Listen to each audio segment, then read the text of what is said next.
গত এক মাসব্যাপী রাজ্যের বিভিন্ন জেলায় আয়োজন করা হচ্ছে ইউনিটি প্রোমো ফেস্ট 2025। এতে অভূতপূর্ব সাড়া পাওয়া গেছে। 12ই ডিসেম্বর স্বামী বিবেকানন্দ ময়দানে হবে সমাপ্তি অনুষ্ঠান। এতে রাজ্যের স্বনামধন্য শিল্পীদের পাশাপাশি বলিউডের বিখ্যাত প্লেব্যাক সিঙ্গার জুবিন নৌটিয়াল সঙ্গীত পরিবেশন করবেন।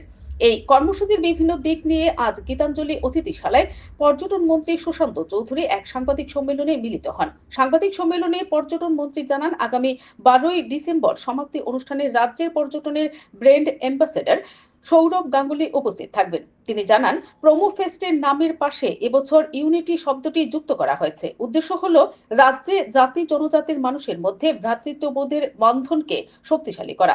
এই উৎসবে জাতি জনজাতিদের সংস্কৃতি, বেশভূষা, খাদ্য, ঐতিহ্যকে বিশ্ববাসীর কাছে তুলে ধরা সম্ভব হয়েছে। ইতিমধ্যেই এই উৎসব রাজ্যের সংস্কৃতির একটি ব্র্যান্ড হিসেবে আত্মপ্রকাশ করেছে।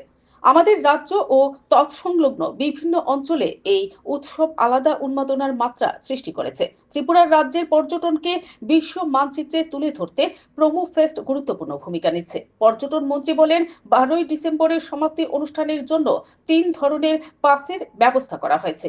এগুলি হলো ভিভিআইপি, ভিআইপি এবং সাধারণ ক্যাটাগরির পাস।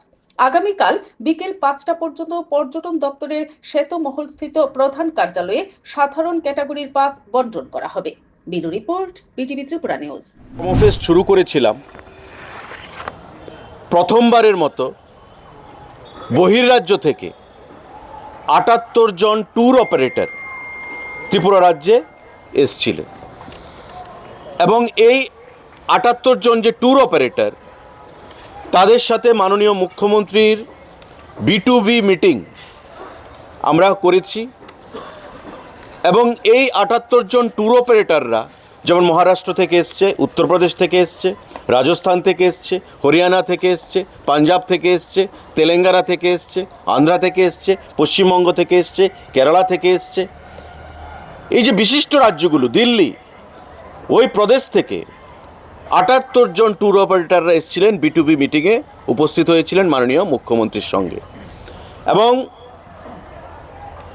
প্রোমো ফেস্টের শেষ হওয়ার পর, সমাপ্ত হবার পর 2024-এ তারা যখন ফিরে গেলেন তাদের স্ব রাজ্যে, সেখান থেকে তারা একটা বিশেষ সংখ্যায় ট্যুরিস্ট প্যাকেজ ট্যুরের মাধ্যমে আমাদের রাজ্যে প্রেরণ করেছেন এবং আমাদের ট্যুর অপারেটররা ত্রিপুরা রাজ্যে যারা রয়েছেন তাদের মাধ্যমে ত্রিপুরা রাজ্যের বিভিন্ন ডেস্টিনেশনগুলোতে তারা ভ্রমণ করেছেন।